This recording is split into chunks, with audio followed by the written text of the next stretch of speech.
Nós vamos falar agora sobre o Bolsonaro, que passou mal mais uma vez lá em Brasília. Felizmente não é nada muito sério, mas mais uma vez ele passou mal, teve que desmarcar compromissos. Felizmente no domingo ele conseguiu participar da manifestação lá na Paulista, mas ele ainda continua com muitos cuidados, precisando de muitos cuidados, continua com a preocupação toda com relação à cirurgia dele. Realmente muito triste. Ele tinha uma agenda política marcada para terça-feira, agora dia 1º de julho, e acabou não podendo cumprir essa agenda. Não, ele não está no hospital agora, mas ele teve que ficar de repouso em casa. Enfim, é muito triste isso daí, né? Agora, o que eu vou falar principalmente nesse vídeo aqui é sobre a questão do suposto, entre aspas, golpe do Alexandre de Moraes, né? A acusação que é feita contra Bolsonaro. Vocês sabem, eu sou advogado, eu já falei para vocês qual é a minha opinião pessoal sobre a situação do Bolsonaro. É um caso que não tem nada ali, é totalmente atípico, né? Um caso se diz atípico quando não tem nada contra a pessoa, né?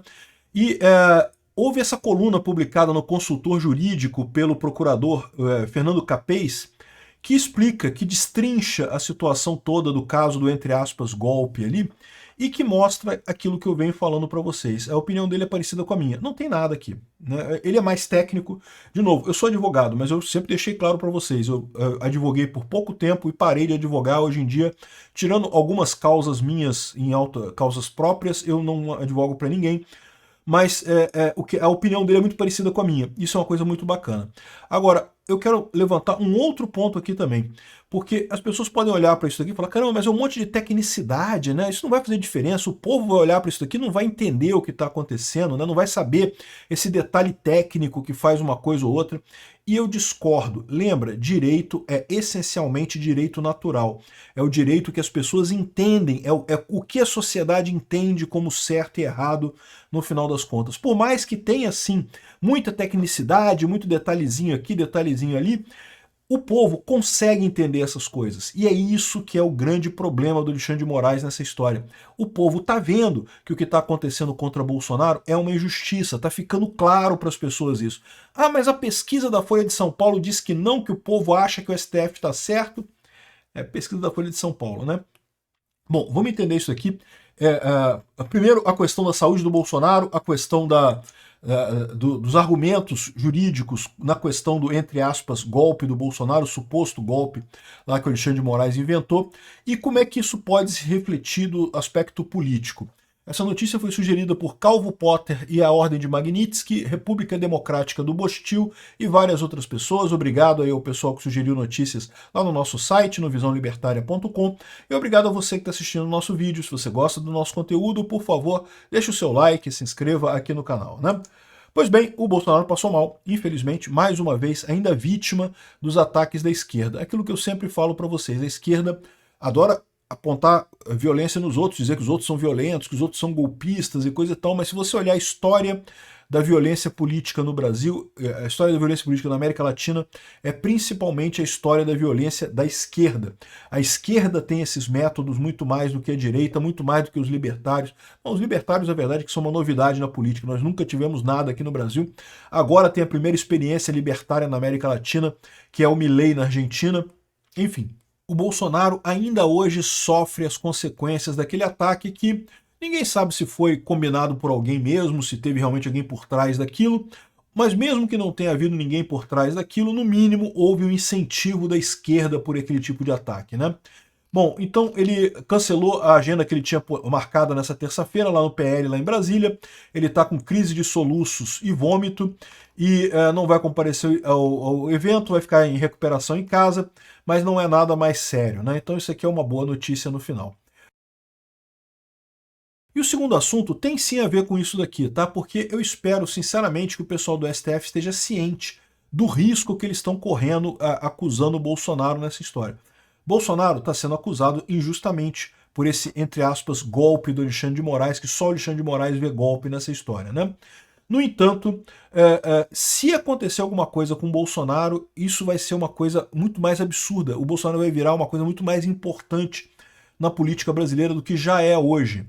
Então eu espero sinceramente que o pessoal do STF tenha consciência do tamanho do fenômeno que eles estão criando na política brasileira. Já é um fenômeno enorme hoje, né? E aí vem aqui uma coluna na Consultor Jurídico, que é a Conjur, é uma empresa, é um jornal dessa área jurídica que tem muitos artigos de opinião, é um artigo de opinião, tá?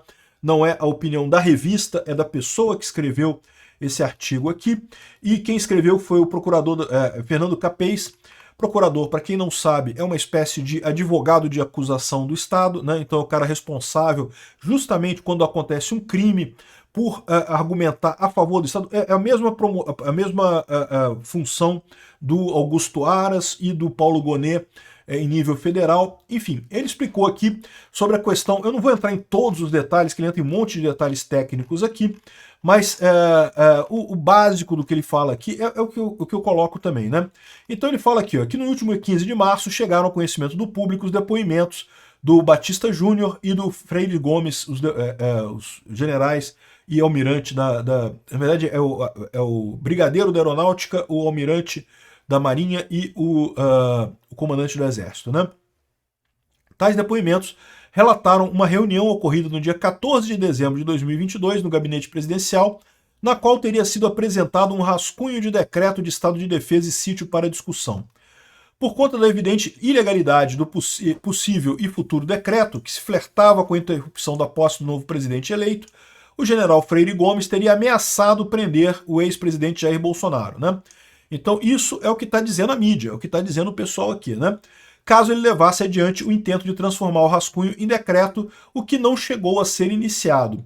E aí ele já começa aqui o ponto principal da coisa toda, que eu sempre falo para vocês, que para você ter uma tentativa, o Alexandre de Moraes ele sempre fala assim, olha, o golpe consumado não é crime, porque virou uma nova ordem jurídica, né?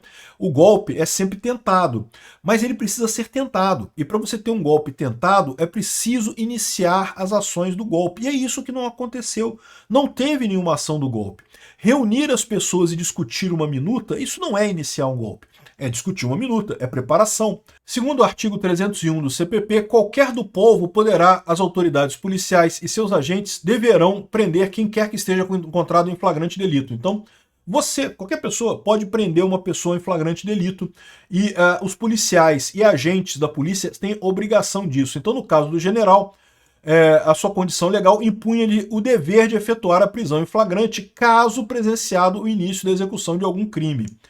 E aí eles falam aqui sobre o tipo de flagrante, coisa e tal, e conclui-se dessa forma que a prisão em flagrante tem como pressuposto lógico a existência de um crime que está acontecendo no momento que é efetuado. Ou seja, você não pode prender uma pessoa porque ela pensou em fazer um crime, ou porque ela te falou que talvez um dia ela faça um crime. Não, ela tem que estar iniciando a execução do crime para você prender, ou ter acabado de cometer um crime naquele momento, né?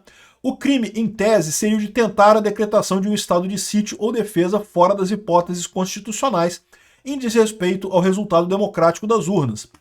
Para tipificação, aí ele vai entrar em tipificação, eu não vou entrar nisso daqui porque é um pouco mais técnica a coisa, né? E ele lembra uma coisa importante, o Freire Gomes falou de maneira hipotética. Ele não ameaçou prender o Bolsonaro, ele falou que se o Bolsonaro fizesse aquilo, ele poderia mandar prender o Bolsonaro. Isso é hipótese. Ele não mandou prender o Bolsonaro, ou seja, isso significa que o Bolsonaro não iniciou a execução da coisa, né? Então, aí fala aqui mais sobre os papéis das Forças Armadas e coisa e tal, e aí fala sobre o iter criminis, e no final das contas, o que ele chega à conclusão aqui é que isso aqui é um nada jurídico, não tem crime nenhum. Por tudo que é revelado até o momento, o que efetivamente ocorreu foi uma reunião para discutir a possível transformação de um rascunho em um decreto inconstitucional. Tal discussão, embora reveladora do desejo de interferir ilicitamente no resultado da eleição, ou seja, a intenção de praticar um crime, carece da densidade estrutural mínima para configurar início da realização das elementares típicas. Ele está dizendo aqui, não começou a fazer o crime. Para começar a fazer o crime, ele teria que convocar o Congresso, teria que assinar o documento, teria que chamar o Conselho de Segurança, o Conselho Nacional. Então, ou seja, não basta querer inequivocamente. A intenção é impunível no nosso sistema normativo. Se você apenas tem um interesse em fazer alguma coisa, isso não é crime, segundo o nosso sistema jurídico, né? É imprescindível sair do planejamento e iniciar a realização do crime. E mais do que isso, fase preparatória também não é crime. Então vamos supor que você pensa matar alguém. Fala, eu resolvi que eu vou matar fulano, não gosto de fulano, fulano é feio e bobo, eu vou lá matar fulano.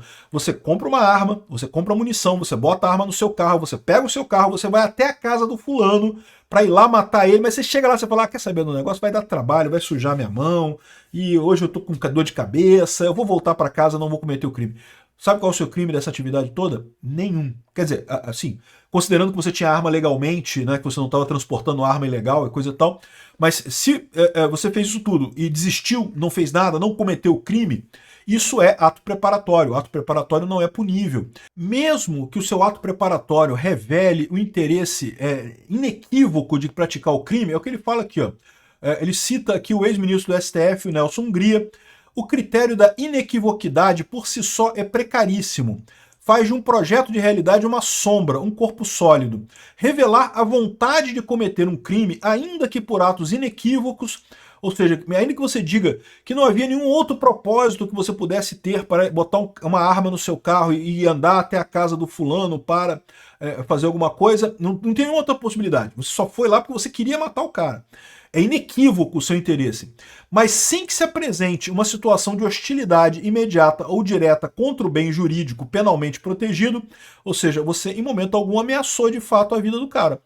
Não é? Você desistiu antes de começar tudo. Veja, se você efetivamente aponta a arma para o cara sai correndo e você não consegue matar ele, é outra história. Aí foi tentativa. Você tentou matar o cara, mas o cara correu, o cara fugiu e você não conseguiu matar ele. Mas aqui não. Você estava até com a ideia de fazer isso, mas chegou lá e falou, quer saber, eu não vou fazer, eu vou embora.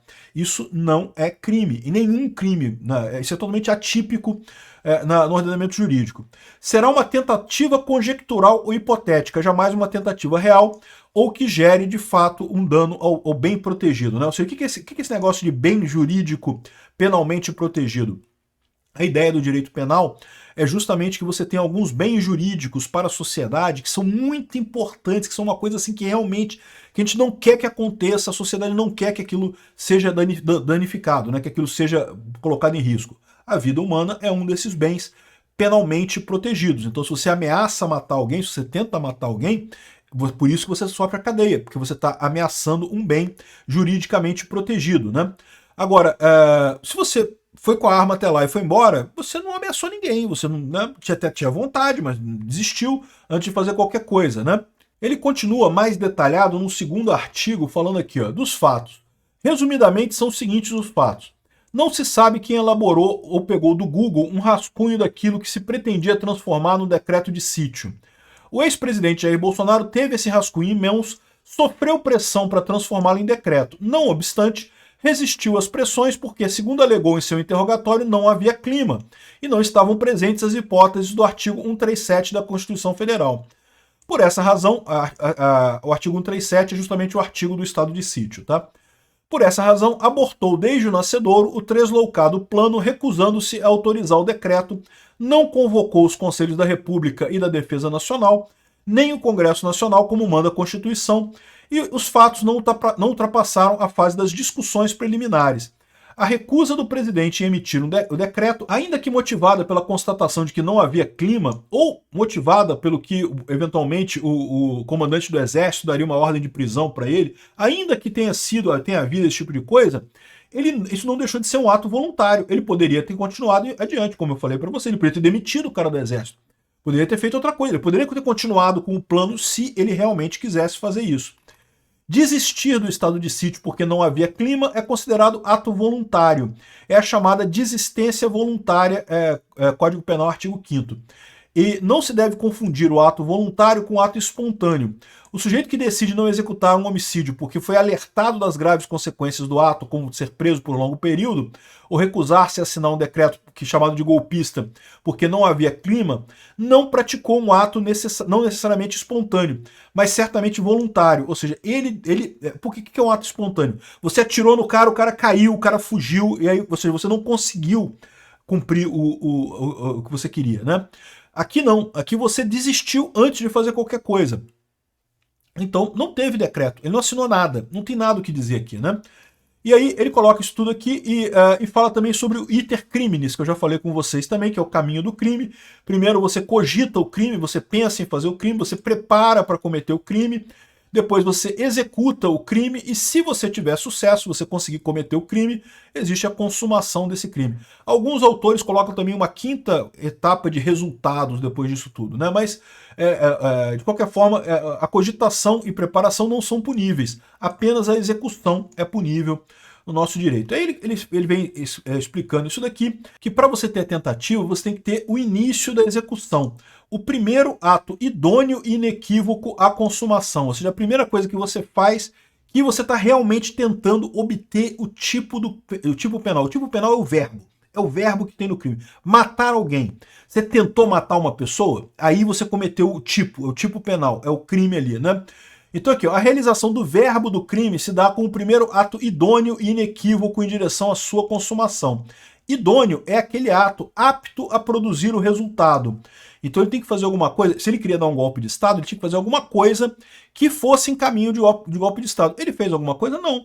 Reunir com uma turma de pessoas e discutir um documento, isso não vai causar nenhum golpe, isso não tem nenhuma chance de isso causar um golpe. Se ele assinasse esse documento, aí sim você poderia entender como um ato idôneo, um ato que tem o condão de talvez produzir o resultado, né? E tentativa, ele fala sobre tentativa abandonada e coisa e tal, tem outras coisas aqui, desistência voluntária, arrependimento eficaz, eu não vou entrar nesses detalhes aqui. Enfim, a conclusão final dele é que a conduta do Bolsonaro ficou nos atos preparatórios e para quem considera ter havido indício de execução, houve desistência voluntária. Em ambos os casos, não houve crime, de acordo com o Código Penal. Essa é a conclusão dele, que é basicamente o que eu venho falando para vocês aqui. Ele está seguindo de forma geral o que eu venho falando. Ele botou um outro ponto aqui, ó. Para você ter tentativa, você tem que ter 3 elementos para a tentativa. Então lembra, o Alexandre de Moraes já deixou claro que o punível nesse caso é a tentativa de golpe. Mas para você ter tentativa, você tem que ter 3 elementos. Primeiro, o início da execução, ou seja, deve ser ultrapassada a fase de preparação. Você deve fazer alguma coisa já capaz de produzir aquele resultado. A não consumação, ou seja, você não chegou no resultado, não teve o golpe. E C, a interferência de circunstâncias alheias à vontade do agente que atuem contra a sua vontade e o impedem de obter a consumação, apesar de desejá-la. É aquele ponto que eu falei para vocês. Tem que ter alguém impedindo, cara. Tem que ter alguém que proíba, ou alguma coisa que aconteceu que proíba. Você atirou na pessoa, a pessoa saiu correndo. É uma coisa que você não esperava, ela saiu correndo, acabou que você não conseguiu acertar ela. É aqui que muita gente fala do general Freire Gomes, que teria dito para ele que iria prender se ele fizesse isso. Mas isso não é uma maneira de interferir. Por quê? Porque o Bolsonaro poderia ter demitido o cara. Ele tirava ele, botava outro lá e pronto, acabou, não tem o que fazer, né? Então, se ele quisesse realmente fazer a coisa, ele teria seguido com esse plano dele. Então, não está atingido isso daqui. Agora, uma coisa que é muito importante nessa história é que, como eu falei para vocês, o objetivo do Alexandre de Moraes com essa história toda é político. É claramente convencer o brasileiro de que Bolsonaro deu um golpe. E muita gente pode achar assim, caramba, mas o cara fez aqui dois artigos inteiros, cheio de palavreado jurídico e não sei o que lá, que pode gerar... Não, o povão não vai entender nada disso. O povão vai ver a Rede Globo falando que o Bolsonaro tentou um golpe e que o STF concordou que era um golpe, condenou ele pelo golpe, não sei o que lá, então teve um golpe, né? E eu falo para vocês, se o pessoal só olhar a Rede Globo, vai achar que é um golpe mesmo. Infelizmente a verdade é essa. Mas se o pessoal procurar saber um pouco mais do que a Rede Globo, e esse é o grande problema da Rede Globo, é por isso que ela não tem mais tanto poder quanto tinha antes, né? Vai perceber que não, que está errado. Porque, de novo, o direito é cheio desses termos jurídicos, desses conceitos jurídicos, mas em última análise ele surge do direito natural, surge daquilo que as pessoas, que a sociedade como um todo considera certo ou errado naquela convivência na nossa sociedade atual. Então, mesmo a pessoa que não tem a bagagem jurídica consegue entender o que está sendo dito aqui. Não precisa ter feito 4 anos de direito, passado na prova da OAB, você consegue entender o que está dizendo aqui. Pô, não é tentativa, você não começou a fazer a coisa, então você não tentou, você não, né, ficou só pensando naquele assunto. Pensar no assunto não é crime, né? Essa é a coisa que no final das contas acaba pegando. E de novo, se a pessoa ficar só na Rede Globo, sabe como é que é, né? É o problema que a gente tinha antes. É por isso que ainda tem tanta gente de esquerda no Brasil, porque é o pessoal que assiste Rede Globo. No momento que a pessoa procura saber um pouco mais sobre isso, no final das contas, percebe a fragilidade dessa acusação contra Bolsonaro. Mais do que isso, percebe a perseguição contra Bolsonaro. E isso é que é o fatal para o Alexandre de Moraes. O Alexandre de Moraes está comprando um problema enorme com uma pessoa que tem o apoio de muitos brasileiros. As pessoas estão percebendo isso, eles estão vivendo num mundo antigo em que eles podiam fazer isso e ninguém ia pesquisar mais, ninguém ia querer saber além do que está saindo na Rede Globo. Não é mais o mundo que a gente vive hoje.